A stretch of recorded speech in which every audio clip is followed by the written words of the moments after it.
This week, Zach Creggers is making a new movie, so we watched all his old ones and looked into the long and rich history of the Resident Evil franchise. All this said, to remind you to always wonder, should we skip to the people dying?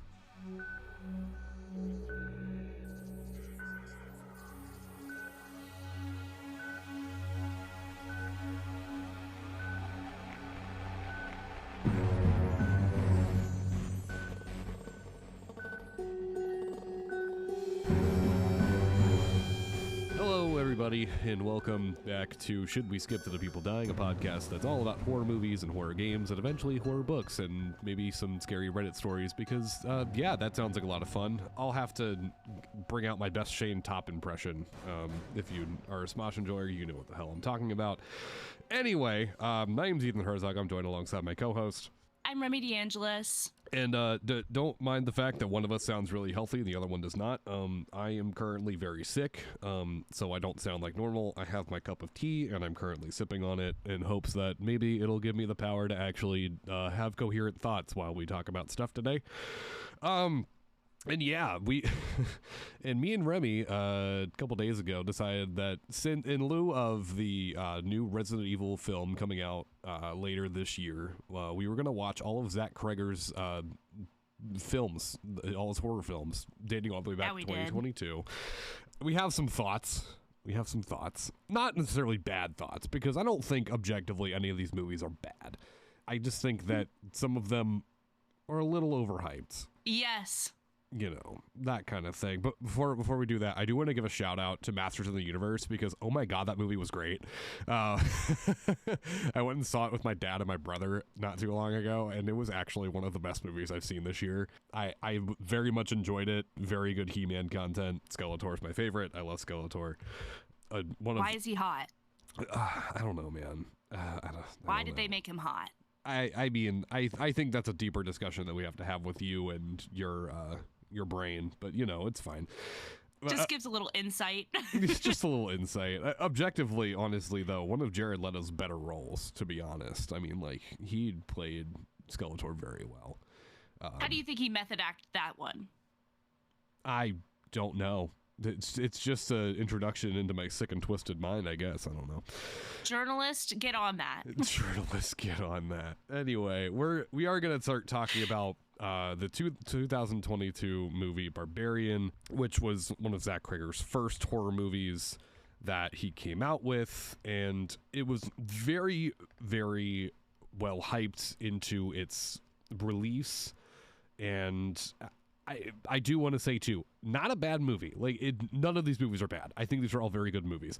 I don't think that Barbarian was as scary as people made it out to be, but it was definitely fucking disgusting, for starters. And this is going to be a common theme that we're going to talk about throughout this entire episode, at least for me, is that Zach Creggers has a very good way of creating tension in his movies, especially with the shots and the lighting, and different things that he does inside of his movies. Like I said before, my coherency is a little all over the place because my brain is not working because there's mucus all over my face. Anyway, oof. It's not fun. It's not fun at all. But Remy, your thoughts to start on this movie? Go. I thought it was my least favorite of the three movies we watched. I mean, obviously Resident Evil hasn't come out, so I can't say anything based on that. But the three that we watched between Weapons, Barbarian, and Companion, it was unfortunately my least favorite of the three. That lady, the incest woman in the basement, yeah, nasty. Whoever did the makeup for her, spot on, beautiful. Wonderful job. You know who else was nasty? AJ and the father. We hate rapists in this house. That we Trigger do. warnings, of course. If you know anything about Barbarian and even Companion, you know you're going to have these trigger warnings in these movies. But I really liked how AJ is watching, when he goes down into the basement, when he's watching the tapes that the father has recorded of all of the rapes from the past, and he starts judging the father like he didn't do the exact same thing to a woman like a week earlier. I loved the way that Cregger was able to put those parallels in there, but still make AJ arguably a worse person because he didn't take that accountability for his actions. Not saying that the father was any better whatsoever, considering he's literally raping women and then raping their babies and then just a whole incest train. But I liked the comparison between the two. Also, I think the dad got off way too easy shooting himself in the head. I needed more. I needed him to die worse. I also thought ripping a man's arm off and using it to kill him was the funniest thing, along with that lady diving off the water tower. Oh my God, that was hilarious. Some of the funniest things I have ever seen in my life. I feel like I'm going all over the place, but I had all of these thoughts after this movie ended. Just every single one. Bam, bam, bam, bam, bam. And to be honest, I think this movie was also all over the place in like the best way possible. Like sometimes movies are all over the place. And you're like, what the fuck did I just watch? But this one, you're so right. It was like moderately all over the place, and it felt good. You know what I mean? Like, yeah. Like I don't know, because all of those same things, those are like some of the biggest parts that stand out to me. Was that the monster jumped off the water tower? No, I mean that objectively that was hilarious. I mean, like, I don't know how they did it, but it just looked so goofy. Also, it was so funny. Also, we hate AJ, but just the sheer fact that like he is 100% a gaslighting little whore, and is actually a piece of shit. I mean, like, he threw her off the fucking water tower. Tower. That's insane. I mean, why would you go? Why in your right mind would you throw Tess off the water tower like that? That's insane. And then had the audacity to be like, "Oh, you slipped. I couldn't have saved you." Like, sir, you fully threw her off that water tower, and she knew that. There's one thing about the writing in this movie, and it did a really good job of A, making you hate AJ, and B, I was convinced from the start that Keith, who was played by Bill Skarsgård, was going to be the killer or something of the sort. I was very wrong. He died in the first 20 minutes, spoilers, but this movie's been out for 6 years, so I don't give a shit. Or no, 4 years. Anyway, so yeah, he dies very, very early in the movie, and I'm like, oh, never mind. It's not Bill Skarsgård, who normally does play the monster. If you've seen it, you know what I'm talking about. Yeah. Other than that, I mean, like, come on. I think the story is there. I think it's great. I just think that, and maybe to like a normal person, it's terrifying. You know what I mean? Yeah, because it's some like horror veterans like us. It's horror veteran is a crazy term that you just pulled. Okay, you know what? I completely like know like what you're saying, because like to us, where like horror is our favorite genre, horror is our comfort genre. Like one of my like comfort movies is Scream, which like objectively not a very scary movie in of itself. Like there's some good jump scares, and we'll talk about Scream later because I want to. I mean, like the tension that they use and all that stuff, and the commentary on slasher films and all that stuff. I mean this movie even pulled a Scream with Bill, with like the whole Drew Barrymore moment in Scream. How all of the media was, oh, Drew Barrymore is this huge character in Scream, and then she dies in the first 10 minutes, and then this one, oh, you think Keith is going to be the killer the whole time, and he dies in the first 25-ish minutes, maybe. I mean, like, maybe I'm just media illiterate or something in this current moment, but like Bill Skarsgård is like the only one that I recognize out of this entire cast. I know Justin Long, who plays AJ. Maybe I do know Justin Long as I take. I feel like you would. IMDb. He's in Tusk. He was in Tusk. I've never seen Tusk. I haven't seen the full thing. He was also in Jeepers Creepers in 2001, so there's that too.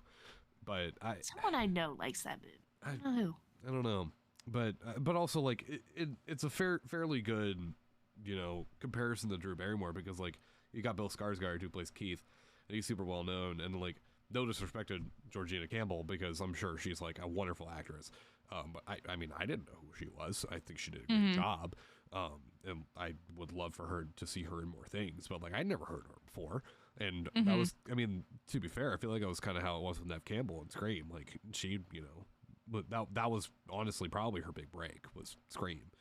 Yeah. But I mean, this movie, it's definitely like, this is the first of a lineage of movies made by director Zach Creggers, which, is very much true. And you move from Barbarian to Companion, and oh my God, how I felt about Companion. I didn't really have expectations going into it because it was also my first time watching Companion. I'd never seen Barbarian, I'd never seen Companion. Because I like to stick to what's familiar to me when I watch movies, and a lot of the time it's slashers and things. And at that point, when I was watching movies, I hadn't made it to the theater to go watch these. But I think that Companion kind of just like skyrocketed the expectations for films after the fact, because Companion was a great film. I mean, Companion was my favorite of the 3 we watched. Honestly, and that's including Weapons. I can confidently say that I think Companion is also my favorite. I will say on Letterboxd, I did rate Companion 4 stars and Weapons 5. However, arbitrarily, I think Companion is more of my favorite because of the story. And I think I said this to you when we were watching it, that it's kind of like Obsession before Obsession really happened, but kind of the reverse. Yes. Not like the reverse, but like the roles are switched. Yeah, I don't even think the roles are switched per se. I think it's more of the fact that like the guy didn't wish for it. He bought the the little sex robot thing off the internet.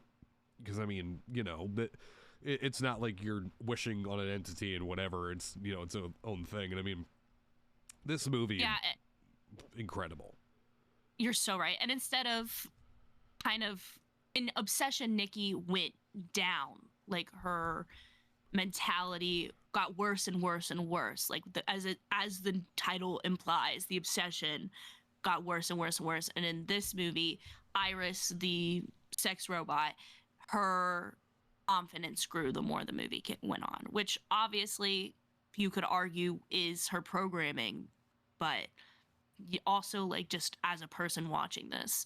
And it's a great take on Cregger using that abusive relationship and trying to get out of that relationship. It's a great comparison between those two. Oh, I have to tell you one of the reviews I saw for this movie. It killed me, and it was honestly like the best description of this movie. Are you ready for it? I am so ready.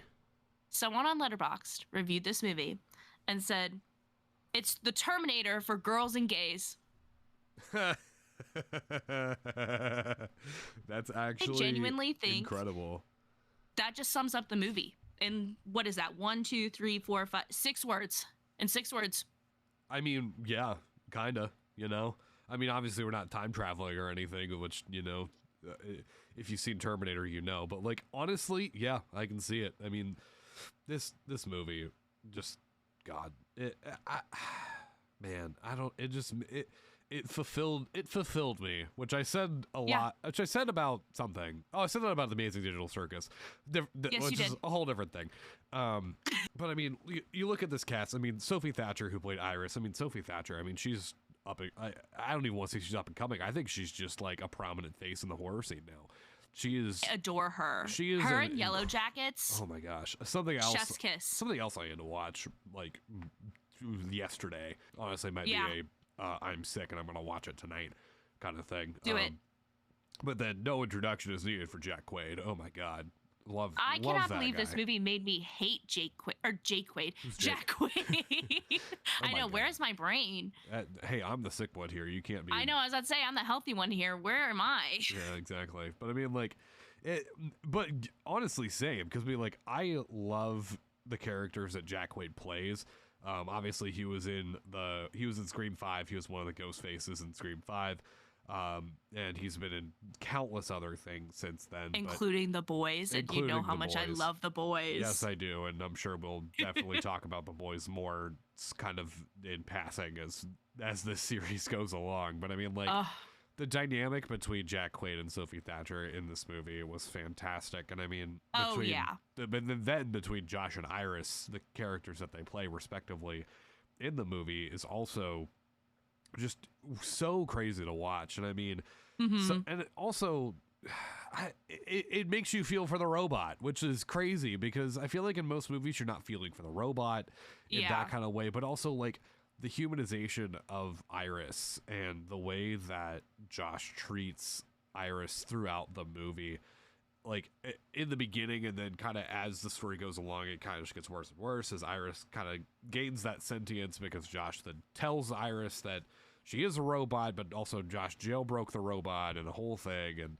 like that's the reason why that Sergei, who's played by Rupert Friend, died. That's the first kill in the movie. It's a crazy kill.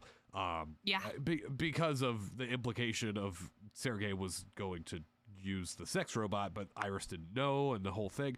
I mean, it's crazy, because honestly, at that point, I had no idea that Iris was what she was. I thought that there was going to be some weird thing that happened, and she was going to like have her personality and her sentience taken away from her, just like Obsession, to be completely honest. How the One Wish Willow would take the sentience and everything of Nikki away.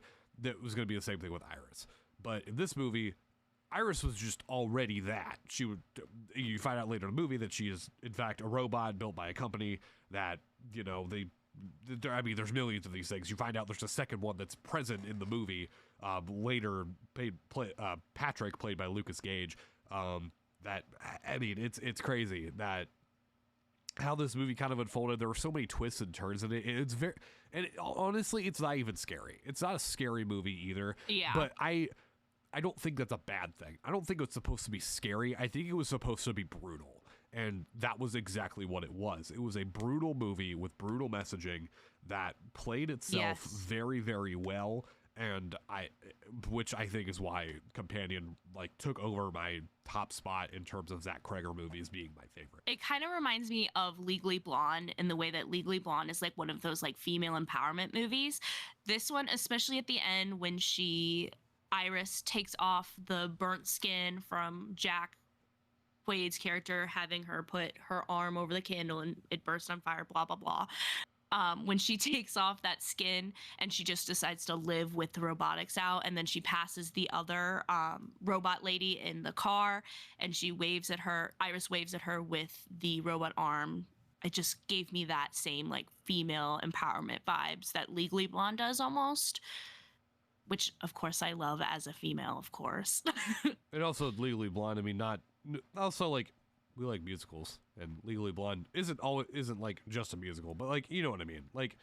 I feel like you love it a million times fold, because obviously A, female empowerment, great stuff, and then B, probably one of my favorite musicals, to be honest. Legally I was Blonde's in that great. musical. Oh my God, you were. That was brutal. That was brutal. Oh, I'm sure it was. That was brutal. But I love this movie, and I think that all of Zach Creggers' movies I love in their own ways, and yes, and his most recent horror movie that came out, Weapons, back in 2025, was going to be so different, we talked about it when we were watching it, that everybody was recast except for James, the homeless guy, the drug addict, that guy. He was that's it. That's the original cast. And it's crazy that it could have been Pedro Pascal and all these other people, but it ended up being that guy, and then Josh Brolin. Fucking Thanos was in it. Which is crazy to think about how different that movie could have been. But also, I think Weapons is objectively the scariest movie out of I agree. All of Zach Amy Creggers. Madigan deserved every single award she won for that movie. Oh my God, yes. I love her so much, and I'm so excited that they're deciding to do that prequel sequel that's just Gladys. Oh yes. I'm so ready for more of her story. Give it to me now. I think it's gonna be incredible, to be honest. And you look at this cast that, the original is so much different. Josh Brolin played Archer, Julia Garner played Justine. And I mean, I think Julia Garner did a fantastic job playing Yes, Justine. she did. Benedict Wong was in it as Marcus. Rest in peace, Marcus. He did nothing wrong. I cannot watch any Marvel movie with Wong in it anymore and not see his bulging eyes staring back at me.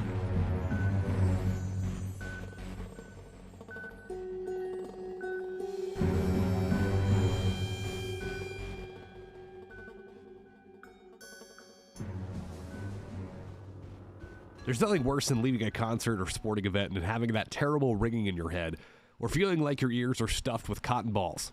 That's why I use Eargasm High Fidelity earplugs. Eargasm High Fidelity earplugs are perfect for concerts, festivals, sporting events, and even to use to sleep.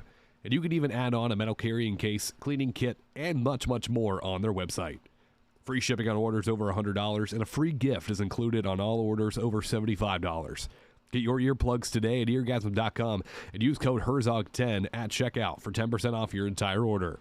Again, that's HERZOG10 at checkout for 10% off your entire order. Now back to the show.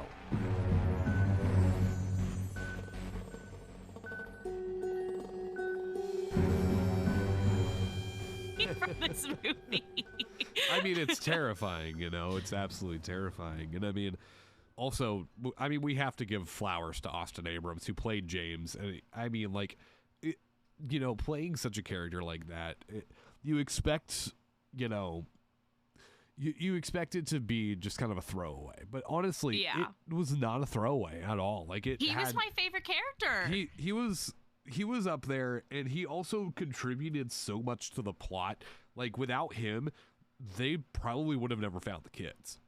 Exactly. And his line delivery, him saying, "I'm phobic," so funny. I remember when I watched this in theaters, the entire theater laughed at that line, and for like at least 2 minutes. It was so funny. I mean, it's a good line, and it's delivered so well. It's delivered so well because he plays that like kind of homeless drug addict that's like, you know, I mean, he's probably like around our age or something, like in the movie and all that stuff. Yeah. Like, he plays that dynamic so well, and it was so funny.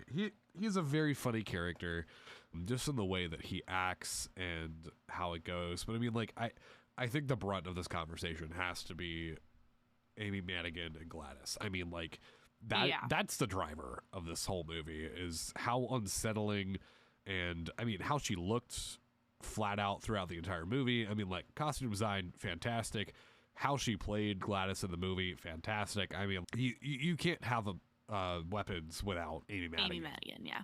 And I read in an interview with Zach Creggers how he was talking about how Gladys is just that representation of addiction coming into a household, and how the like part of the movie is just showing how kids or the role of kids who have parents who have substance abuses, whether it be an alcoholic or whether it be drugs or any of the other substance abuses, just showing that role of how they really have to become the parent to their own parents and how that just leads their life as well. I thought that was brilliant. Brilliant. And just beautiful. And I mean, you look at, too, not just how she did in the movie, but also the fact that at the Oscars in 2026, she would win the award for Best Performance by an Actress in a Supporting Role. Because, I mean, she would win that over Elle Fanning, Inga Ibsdottir Lilius. Yep. Wubni Moscow. I love her. Which, Sinners, I feel like if it's between anybody, it's going to be Weapons and Sinners, and then Tanea Taylor, who was one battle after another.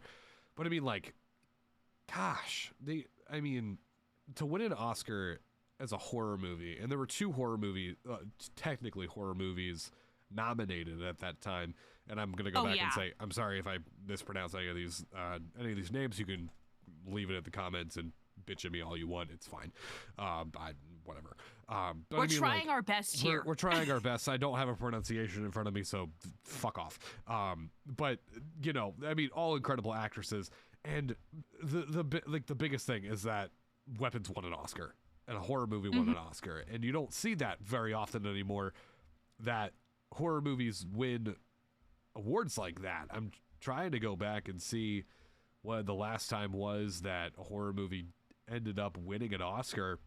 Isn't it Silence of the Lambs? I think it was, because I'm all the way. I mean, I'm back to 1984 right now, and I don't see anything, at least in the category that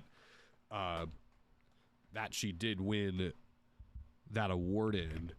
But if I do a quick Google search here, the last horror movies that won an Oscar was Sinners, that won 4 Oscars: Best Original Screenplay, Best Actor, Michael B. Jordan, Best Original Score, and Best Cinematography, which good answer deserved through all of them. Frankenstein won 3, production design, costume design, and makeup and hairstyling, and Weapons won that for Best Supporting Actress.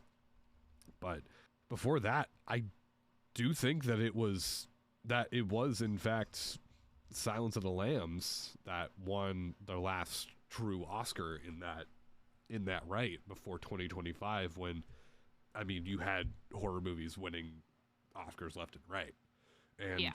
I think too that coming into this, once Obsession is eligible, Indy Navarrete better win an We have Oscar. talked about this already. You know how much I love her, and you know how much I need her to win every single award possible. I said the same thing about Noah Wyle for his performance in The Pit, and he ended up winning his Emmy. I'm saying it now for Indy Navarrete, and she better win whatever she's winning now. Indy Navarrete, if you're listening to this, just know the 2 of your biggest fans have a podcast, and we have been talking about you for now 2 episodes straight. Let's see if the streak can go on to 3 next week. However, hold on, I have to say one more thing about Weapons. Do it. Okay, as a teacher, the first time I watched this, when it was the gun above the house with the 217 on it, I turned to the person I was watching this movie and I said, "This better not be a talking about school shootings." And as the movie went on, I appreciated it way more than I thought I was going to. Just seeing how a collective community deals with their grief and the unknown after all of those kids leave. I couldn't sit here and not say something as a teacher, and as a teacher who's gone through tragedy like that. I mean, the school I used to work at, my first year, we had a 6th grader unfortunately pass away from a drive-by, and the killer still has not been found. So I couldn't sit here and have this podcast and not say how wonderful of a job this movie does on showing all of the different stages that the community is going through. With the anger, with the sadness, with the, I just need to put it to the side until something is solved. I just couldn't, as I said, I just couldn't sit here and not say anything. Understandable.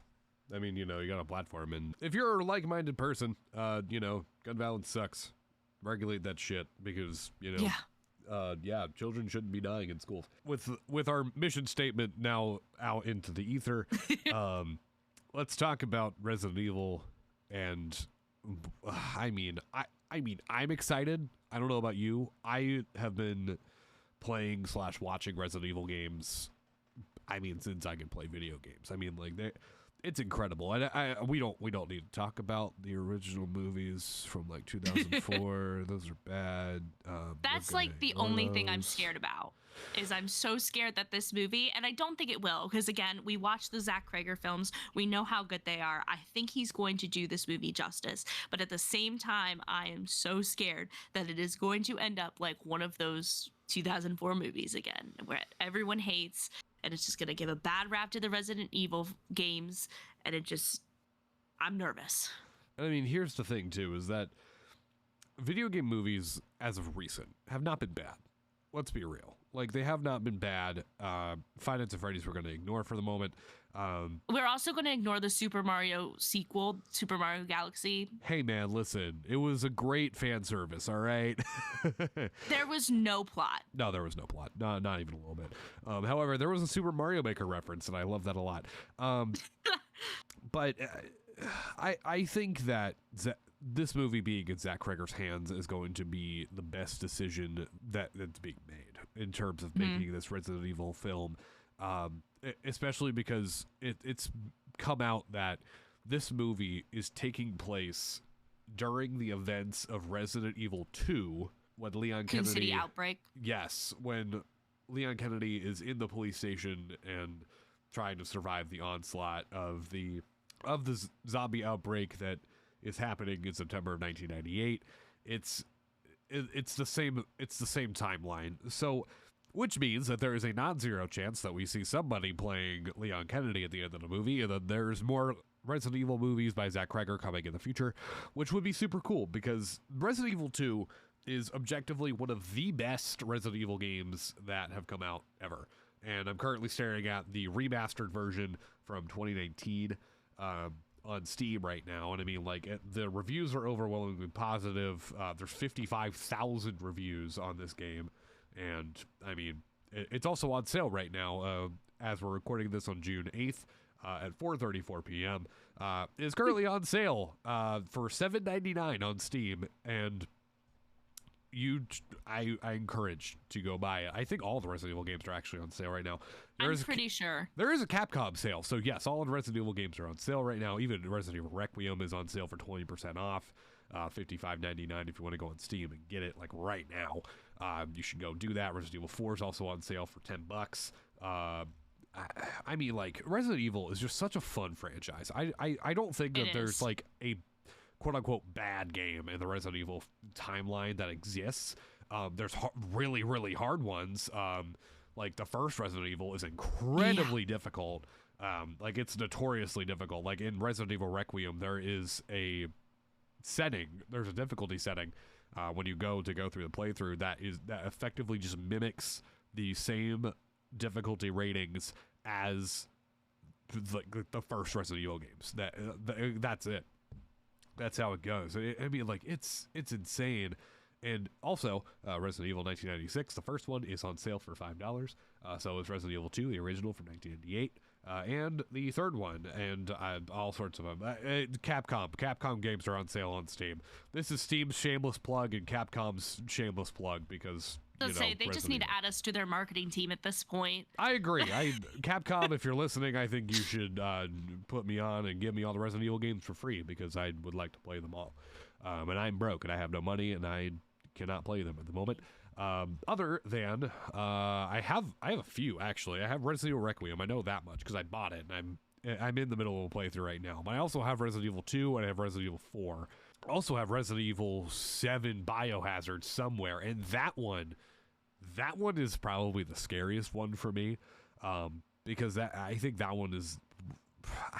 Because your traditional Resident Evil games, yes, they're horror games, but also they're kind of like the action adventure games where it's a third person, and Leon Kennedy saying his quippy one-liners and, shooting zombies in the forehead. But I'm such a simp for him. I mean, who isn't? Come on, let's be so real.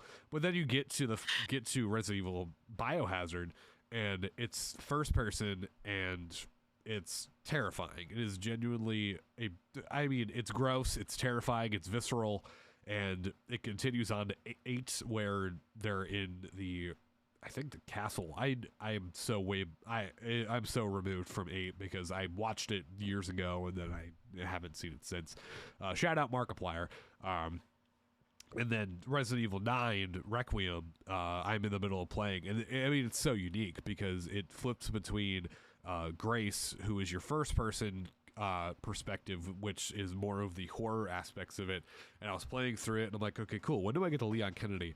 And then I get to Leon Kennedy and it is pretty much exactly like the old games, like the original games. It's incredible. I love the feeling of playing as Leon Kennedy in Resident Evil 9. I have about 2 hours. I'm about 2 hours into the game, and I need to go back and play more when I can actually sit at my desk for long periods of time, because right now I have a splitting headache. That's a whole different thing. But I have high hopes. I have high hopes for the Resident Evil movie. I think it's going to be incredible.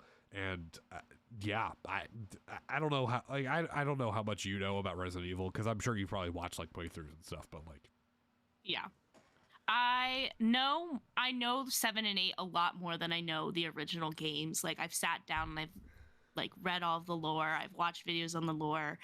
I watched some of the remake of Resident Evil 2, but I need to sit down and do more. And you know how bad I am at games. I genuinely don't think I would be good at any of these games, but I told you all last episode about my mom and how jumpy she is and how she jumped at Doctor Strange. She owns Biohazard, and she has played up until I think the mom.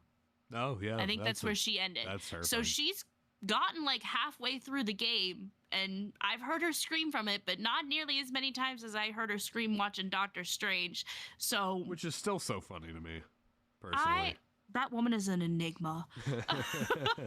I mean, that's okay. That's okay. She's allowed to be. She's allowed to be an enigma.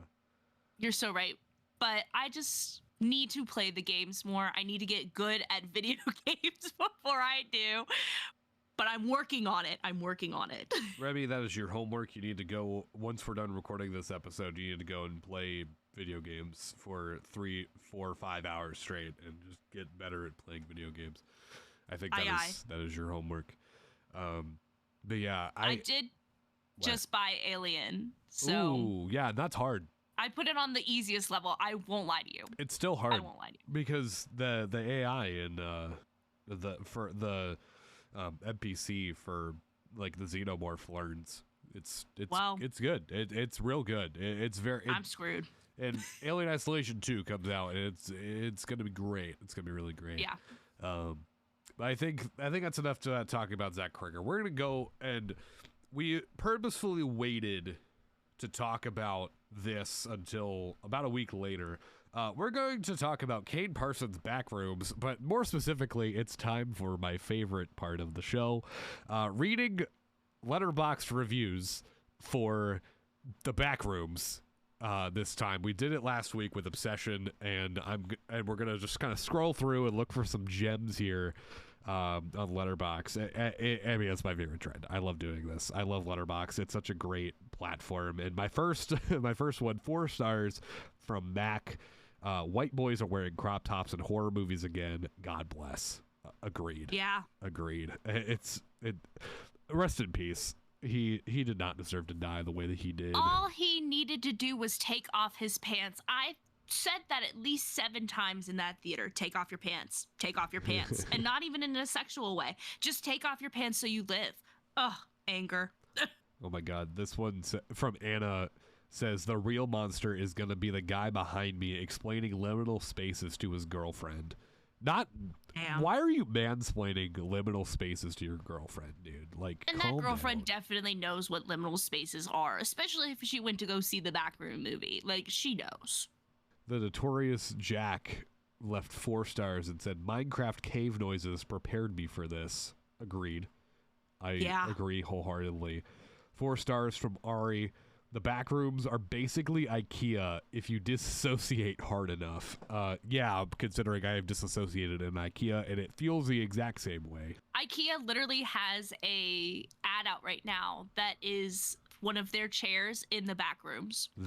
Okay, that's genius marketing, actually, right there. Theo says, with 3.5 stars, I've never been so excited to see a movie that's entirely piss yellow. I mean, amen. You know. I have one. No, say it. Okay, Sophia gave it 3.5 stars and says, was that the bite of 87? Randy gave it 3.5 stars, said, gonna tell my kids this is what the Beyond section in Bed Bath & Beyond was. Oh my God, at first I thought you were saying my name with your cold, and I was like, yeah, what do you need? No. Ram with 4.5 stars. That final shot will haunt me for the rest of my life. Agreed. That terrifying. Yeah. Terrifying, actually. Alucard, until the sequel. True. Alucard left 3.5 stars and said the Backrooms will return for Avengers Roomsday. Roomsday is crazy. That is very crazy.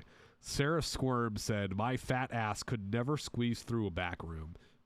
Same, girl, same. Haley left 5 stars and said, life pro tip, don't follow your boss into the basement. Yeah. And then Aaron followed that up with 4 stars. What if me and the twink in the crop top kissed in the Backrooms? Valid. That's the little radio rebel hair behind your ear. Little radio rebel. David left 5 stars, said, we are so back. A quote from The Rooms. Get it? Backrooms. Man, tough crowd. LOO. Cobbler 5 stars. What if we kiss the back rooms? I've seen that one a lot. I mean, but it's funny. It's really funny. The back rooms, it's so fun. I love the back rooms. I love the concept. I loved it all. Do you have any more? I have one more. It's Jamie Loftus, 4 stars. I knew it. I knew there was a huge divorce pirate in there.